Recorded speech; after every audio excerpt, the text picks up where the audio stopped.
এখানে বাঁধাকপির তরকারি করে নেওয়ার জন্য আমি কুচিয়ে নিয়েছি, বাঁধাকপিটাকে ধুয়ে নিয়ে রেখেছি। আর এখানে আলু আর বিন কড়াই নিয়েছি, এগুলো এবার আমি তরকারি করে নেব। আমি এখানে কড়া বসিয়ে দিয়েছি, 5 ফোঁটন দিলাম,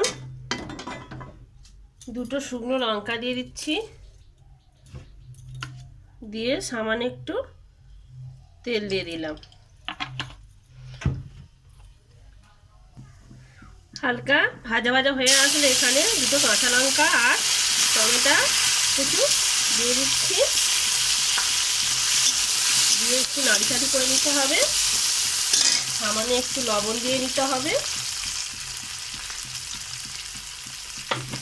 আর বাঁধাকপি তরকারিতে বেশি আমি হলুদ দেবো না, ভালো লাগবে না বলে আমি সামান্য অল্প করে হলুদ দিচ্ছি। তেলের মধ্যেই দিয়ে দিলাম। দিয়ে এখানে আমি ছোলা ভিজিয়ে রেখেছিলাম, এই ছোলাগুলো এর মধ্যে দিয়ে দিচ্ছি। দিয়ে আবারও আমি 1 থেকে 1.5 মিনিটের মতন মশলাটা নেড়ে ছেড়ে নেব।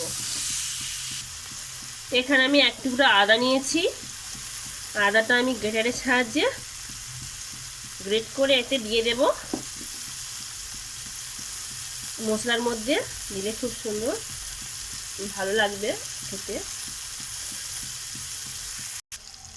এখানে আমি আলু আর বিন কড়াইটা যেটা ছিল কেটে নিয়ে ধুয়ে রাখা ছিল, সেইটাই মশলার মধ্যে দিয়ে নেবো আগে। দিয়ে এটাকে 1 থেকে 1.5 মিনিট আবারও কষিয়ে নেব। আবার লবণ দেব।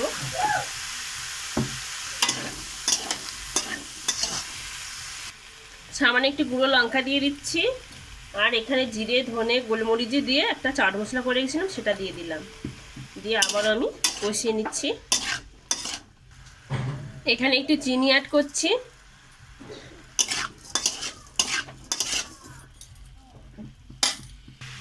কষি নেওয়া হয়ে গেছে, এবার বাঁধাকপি দিয়ে দেব।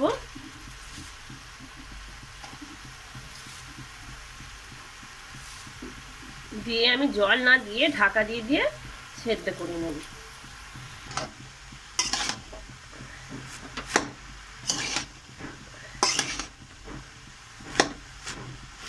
বাঁধাকপি তরকারি এইভাবে অবশ্যই বানাবেন, খুব ভালো লাগে খেতে।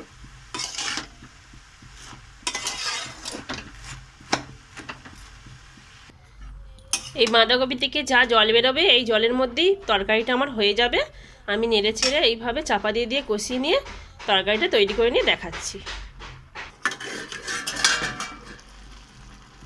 দেখুন কতটা জল বেরিয়েছে, জলেই শুকনো সেদ্ধ হয়ে যাচ্ছে, একদম খুব সুন্দর একটা গন্ধ বেরোচ্ছে। এবারে আমি এখানে ধনে পাতাগুলো দিয়ে দেব। প্রায় আলু টালু সেদ্ধ হয়ে এসছে।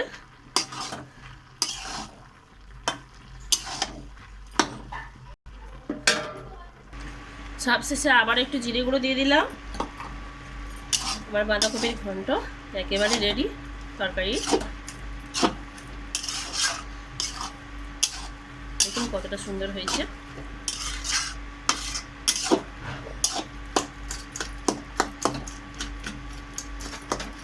সবশেষে আলুগুলো একটু ভেজে দিচ্ছি।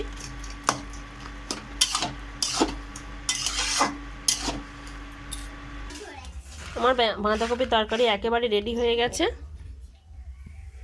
দেখুন কতটা সুন্দর হয়েছে।